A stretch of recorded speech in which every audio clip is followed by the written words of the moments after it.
हमने तो उन्हीं की टिकट छोड़ दिया था वो तब जब नहीं प्रोग्राम मेरा दिल्ली जाके सुबह निकलूंगा। ये जो अपने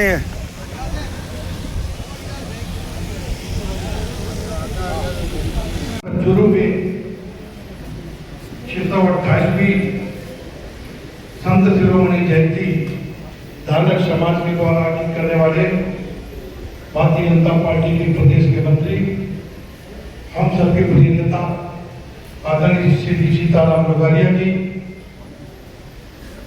राजस्थान में भारतीय जनता पार्टी के बहुत ही सीनियर नेता प्रतिपक्ष रहे, कई बार माननीय मंत्री रहे, प्रदेश सरकार में 8 बार लगातार क्षेत्र से विधानसभा के विधायक रहे। ऐसे हम सबके सम्मानित नेता आदरणीय श्री रविंद्र सिंह राठौर जी यहाँ से लोकसभा का चुनाव लड़े, भाई देवेंद्र सिंह छावड़िया जी इस कार्यक्रम में पधारे। राजस्थान के ही श्री गंगानगर क्षेत्र से बहुत ही लोकप्रिय जनप्रिय माननीय सांसद आदरणीय श्री कुलदीप सिंह इंदौरा जी, लोकसभा में सांसद रही, बहुत ही लोकप्रिय नेता आदरणीय श्रीमती सुनीता दुग्गल जी, हरियाणा सरकार में बहुत ही लोकप्रिय जनप्रिय माननीय मंत्री रहे आदरणीय श्री अनूप कुमार धानक जी, मध्य प्रदेश से आए हमारे भाई आदरणीय घनश्याम तिरोनिया जी, सरकार में दर्जा राज्य मंत्री भी रहे, विधायक भी रहे, और दलित शोषित समाज के आवाज उठाने वाले सम्मानित स्वामी स्वदेश कबीर जी, आदरणीय श्री जोगीराज खड़िया जी, लक्ष्मण इंदौरा जी, विजय कयात जो वाइस चांसलर हैं, और मंच पर बैठे कबीर समाज के सभी सम्मानित नेतागण, अधिकारीगण, यहाँ पर आए हुए कई प्रदेशों से, राजस्थान से कबीर समाज के समर्थक मित्रों, माताओं और बहनों, बुजुर्गों और बच्चों, मित्रों, आज संत कबीर जी की जयंती है। हम सब उनको नमन करते हैं और उनके बारे में सभी वक्ताओं ने अपनी गाथा कही। मैं बड़ा सौभाग्यशाली हूं कि मैं उत्तर प्रदेश से आता हूं। बाबा कबीरदास जी ने उत्तर प्रदेश में ही वाराणसी में ये अवतरित हुए थे, इसलिए मैं बहुत सौभाग्यशाली हूं। और उनके बारे में मेरे को जो जानकारी है कि वो साक्षात रूप से प्रकट हुए थे और एक दुल्हा परिवार में जाकर के उनका लालन पालन हुआ। सबसे खास बातें देखिए, वो भगवान के अवतार थे, बगैर पढ़े लिखे हुए भी उन्होंने ग्रंथ लिखे और गाथाएं लिखी। उनके शिष्यों का कहना है कि कबीर जी ने कभी भी पढ़ाई नहीं की और यहां पर आकर के शिक्षा के क्षेत्र में काम किया, और शिक्षा में सर्वोच्च ईश्वर प्रेम, करुणा और मानव सेवा पर उनके द्वारा जोर दिया गया।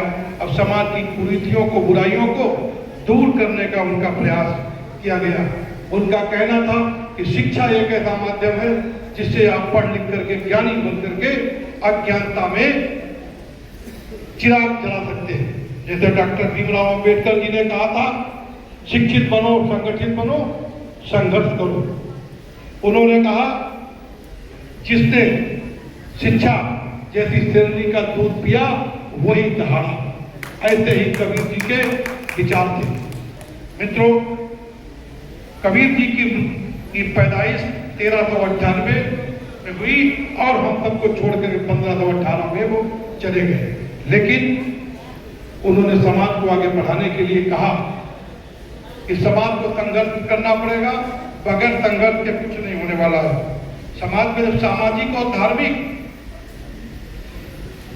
हालत बहुत खराब थी, एक तरफ मुसलमान शासक कट्टरता से लोगों को परेशान करते थे, उधर दूसरी तरफ हिंदू धर्म के पाखंडी और कमजोर वर्ग के लोग भक्ति भावना न मान करके पाखंडपूर्ण समाज में फैलाते थे। ऐसे कठिन समय में कबीरदास जी ने अपने को स्थापित किया और 94 में कहा कि कबीरा खड़ा बाजार में मांगे सबकी खैर, ना काहू से दोस्ती ना काहू से बैर। आज कबीर जी की जयंती पर हम सब एकत्रित हुए। चूंकि समय बहुत लेट हो गया है, हम लोग को जाना थी, कई चीजें निकल के आई। अभी हरियाणा में जो सरकार बनी, मैं सुनीता दुग्गल जी के कार्यक्रम में आने वाला था 11 तारीख को, लेकिन हमारी पार्लियामेंट कमेटी की बैठक चंडीगढ़ में ही 11 तारीख को थी। तो 10 तारीख को मुझे मिलने का मौका मिला, माननीय रविंद्र जी मुख्यमंत्री जी थे। तो मुख्यमंत्री जी ने माना कि एसटी समाज की वजह से यह तीसरी बार हरियाणा में सरकार बनी, और हमसे उन्होंने एक बात कही कि आप अपने मुख्यमंत्री जी से भी कहो कि वो भी इस नियम को लागू करें। तभी मैंने वहां से निकल के सुनीता जी को हमने फोन किया। हमने कहा देखिए मैं कल मीटिंग में रहूंगा, हम कल नहीं आ पाएंगे। बोले क्यों? हमने कहा हमें वो जियो चाहिए जिस जियो के आधार पर इस समाज का उत्थान आगे होने वाला है। क्योंकि चीफ सेक्रेटरी के साथ बैठक थी और चीफ सेक्रेटरी में उत्तर प्रदेश से आते।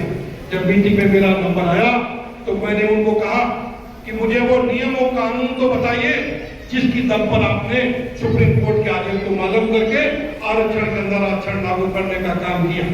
तो वहां के अधिकारियों ने हमको कहा कि हम आपको 1 हफ्ते के अंदर वो पूरा प्रोसीजर बना के भेज देंगे। और सौभाग्य की बात है ये कि जो उसके सेक्रेटरी है वो भी हमारे समाज के आते हैं।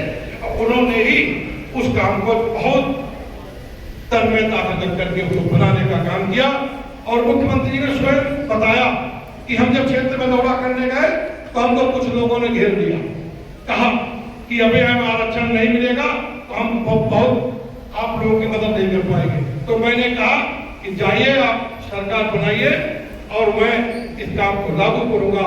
तो मैं हरियाणा प्रदेश के माननीय मुख्यमंत्री नायब सिंह सैनी जी को धन्यवाद देता हूं कि उन्होंने कहा कि 8 तारीख को शपथ ली, 9 तारीख को कैबिनेट में इस नियम को लागू करने का काम किया। और धर्म समाज के लोगों से मैं कहना चाहता हूं, अगर इस देश में कोई वादा पूरा कर सकता है तो माननीय नरेंद्र मोदी जी दिल्ली में और नायब सिंह सैनी वहां पर। पिछली बार जब मैं आया था चिलावा में तो माननीय राठौर साहब से मुलाकात मेरी हुई थी, तभी नेता प्रतिपक्ष थे। हम लोग सवेरे जिक्र कर रहे थे कि भाई साहब ने सीट छोड़ के नुकसान कर लिया, हो सकता है इस प्रदेश के मुख्यमंत्री यही होते, लेकिन इनसे योग्य यहाँ पर कोई इतना पुराना नेता हमको नहीं दिखाई दे रहा था। लेकिन दुर्भाग्य है, कोई बात नहीं, हो सकता है इससे भी बड़ा कुछ होने वाला हो कि भारतीय जनता पार्टी में बहुत ही लोगों को आगे बढ़ने का मौका मिलता है। मैं धार्मिक समाज के लोगों से निवेदन करना चाहता हूँ, इस तरीके से जैसे सीताराम लोहारिया जी ने यहाँ पर मीटिंग की। एक बार हिसार में मैं गया था, भाई अरुण धानक जी ने कबीरपंथ छात्रावास का जब उद्घाटन किया था उसमें मुझे जाने का मौका मिला था। लाखों लोग उस मीटिंग में थे।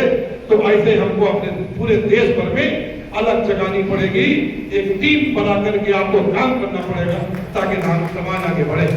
कुलदीप इंदौरा जी ने मिसाल साबित किया यहाँ करके, इनको खूब मालूम था कि भाजपा के लोग हैं, लेकिन पहले समाज के हैं, बाद में पार्टी। अब राजनीति करना दल तो तय करना पड़ता है। मेरी भी बड़ी, मैं यहाँ तक हमको दुग्गल जी ने योद्धा कह दिया। बताइए मैं कोई योद्धा लगता हूँ? मैं तो सीधा साधा तुम लोग बीच से निकल गया हूँ। मैं भी जिला पंचायत मेंबर से लेकर के यहाँ तक पहुँचा, लेकिन संघर्ष करना पड़ता है। जैसे स्वामी जी ने कहा, संघर्ष किया लाठी खाए डंडे खाए। ऐसे राजनीतिक क्षेत्र ऐसा है, इसमें आपको लोग गली नजर से देखेंगे और फिर जैसे आप जीत जाओगे तुरंत माला पहना के पैर झुक करके आगे बढ़ जाते हैं। राजनीतिक क्षेत्र, अगर आपको देश पे कुछ काम करना है तो राजनीतिक क्षेत्र में आपको बढ़ना पड़ेगा, मेहनत करनी पड़ेगी। मुझको तो पहला चुनाव 2002 में निर्दल लड़ना पड़ा। लोग तुम्हारी बिरादरी ने तुम कैसे जीत जाओगे? अरे हमने कहा जिला परिषद मेंबर 13,000 वोट से जीत गए तो विधानसभा में 2-4,000 वोट जीत जाएंगे, और लड़ गए और जीत गए। जनता हमारे को प्यार करती है। मैं आपको एक बात और बता दूं, मैं पूरे देश में जाता हूं, अनुसूचित समाज में मेरा एक ऐसा समाज है जिसे किसी सामान्य वर्ग को, किसी बैकवर्ड वाले को कोई आपत्ति नहीं है। इस बात को आप देख लो, आपके अंदर इतनी बड़ी खूबी है कि कि आपसे किसी सवर्ण को आपत्ति नहीं है, आपको जिताने में, आपको आगे बढ़ाने में। इससे संघर्ष करो, संगठित रहो और आगे बढ़ो। डॉक्टर भीमराव अम्बेडकर जी जब कानून मंत्री थे, मैं इनके बारे में थोड़ा कहना चाहता हूँ क्योंकि मातृशक्ति काफी बैठी है। तो एक हिंदू कोड बिल लाए थे। हिंदू कोड बिल में उन्होंने कहा था कि हमारे देश में शिक्षित होना बहुत जरूरी है, लेकिन महिलाओं का शिक्षित होना उससे भी जरूरी है। क्यों? कि जब महिला शिक्षित होगी तो पूरा परिवार शिक्षित होगा। इसलिए मैं महिलाओं का धन्यवाद देता हूँ कि आप सब लोग यहाँ आए और डॉक्टर भीमराव अम्बेडकर जी के नियमों को आगे बढ़ाने का काम किया।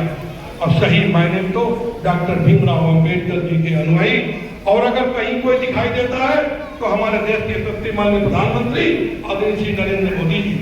आपको याद होगा सुनीता दुग्गल जी लोकसभा के एमपी थी, मैं राज्यसभा में था। हम लोगों ने रात में बिल पास किया, महिला आरक्षण बिल, जो नई बिल्डिंग बनी, माननीय प्रधानमंत्री जी लेके बिल आए और नारी शक्ति को 33% आरक्षण देने का काम किया। जब 2029 में लोकसभा का चुनाव आएगा तो 33% हमारे बीच में महिला एमपी होगी, महिला एमएलए होगी, तो आपके बढ़ाने का भी काम माननीय प्रधानमंत्री मोदी जी के द्वारा किया जा रहा है। आज हम सब लोग कबीर जी के इस जन्मदिन पे आए। इससे ज्यादा कहकर मैं केवल इतने कहूंगा कि कबीर जी ने कहा था कि गुरु गोविंद को खड़े काके लागो पाए, बलिहारी गुरु आपने गोविंद दियो मिलाए। तो जो गुरु है उसका सम्मान करिए। अब गुरु ने भी कहा कि हमें गुरु दक्षिणा में कुछ नहीं चाहिए, आप हमारी धारणा प्रेरणा को आगे बढ़ाते रहिए और करते रहिएगा। जैसे अभी एक बात एकलव्य वाली बात आई थी, एकलव्य के बारे में भी जब उन्होंने देखा गुरु ने कि हमारा चेला परास्त हो रहा है, तो गुरु ने चतुराई से उसका विद्या मांग लिया।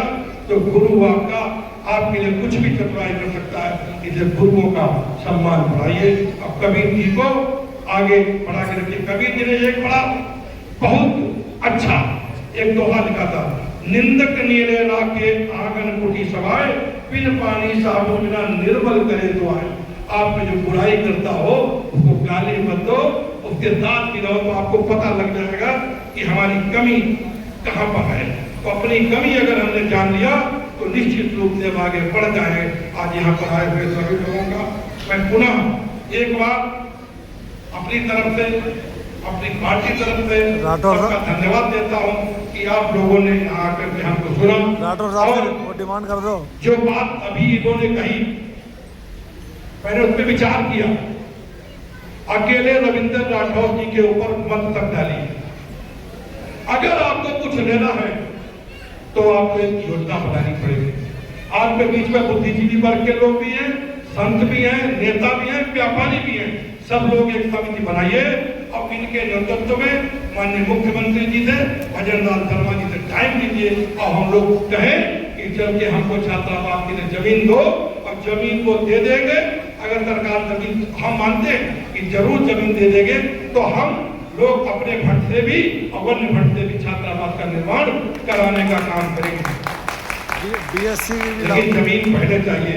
इसलिए हम भाई राठौर जी के नेतृत्व में हम सब लोग, मैं खुद चलूंगा, आप सब लोग चलेंगे, चल करके मुफ्ती से कहेंगे तो निश्चित रूप से कोई न कोई नियम कानून विधेयक बना करके हमको कितनी 1000 मीटर जमीन चाहिए उतना छात्रावास बन जाएगा, हमारे बच्चों का आगे बढ़ जाएगा। अगर हमको बढ़ाना है तो कुछ करना पड़ेगा, केवल पालन करने से काम नहीं चलने वाला है। इसलिए सबसे निवेदन एक कमेटी बना करके रविंद्र राठौर जी से, हम लोग दिल्ली पास में रहते हैं, फट से आ जाएंगे, जयपुर कोई दूर नहीं है, चल करके निवेदन करते हैं और इस काम को आगे बढ़ाते हैं। और पूरे देश में मैं अपने जो हमारे समाज के लोग या बुद्धिजीवी वर्ग के लोग बैठे उनसे पुनः निवेदन करूंगा कि पूरे देश में अलग जगाने का काम करें। हमारी जहां पर आप आवश्यकता पड़े हम आपके साथ चलने को तैयार हैं। बहुत बहुत धन्यवाद। आए हुए सभी लोगों का पुनः हृदय से स्वागत, हार्दिक अभिनंदन करता हूँ, स्वागत करता हूँ, वंदन करता हूँ। जय हिंद, जय भारत।